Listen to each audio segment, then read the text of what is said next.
നമുക്ക് പറയാനുള്ളത് ഇസ്ലാമിന്റെ നിയമം എന്താണ് വേണ്ടത് എന്ന് അത് ആലിമ്യങ്ങൾ പറയും. ആലിമ്യങ്ങൾക്ക് വിട്ടുകൊടുക്കണം.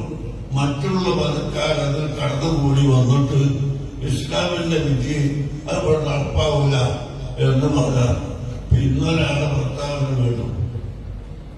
അയാളുടെ പാർട്ടികൾ തന്നെ അയാൾ ജീവിക്കുന്ന ജില്ലയിൽ ഞാൻ പത്രം എടുത്തു നോക്കി.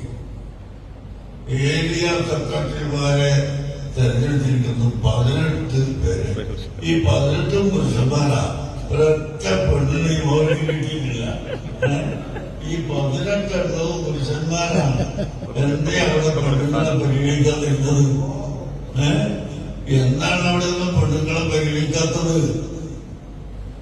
ഞങ്ങൾ പറയുന്നതിന് ഇങ്ങനെ കുതിര കയറാൻ വരണോ? ഞങ്ങളുടെ മതത്തിന്റെ വിധി ഞങ്ങൾ പറയുന്നത് മുസ്ലിങ്ങളോടാണ്. അതുകൊണ്ട് മറ്റുള്ള മതങ്ങളുമായി ബന്ധപ്പെടണ്ടെന്നും കൊള്ളണ്ടെന്നും ഞങ്ങൾ പറഞ്ഞിട്ടില്ലല്ലോ. ഞങ്ങൾ ഇസ്ലാമിന്റെ വിധി പറയുന്നത് അത് മുസ്ലിങ്ങളോടാണ്. നിസ്കാരത്തിൽ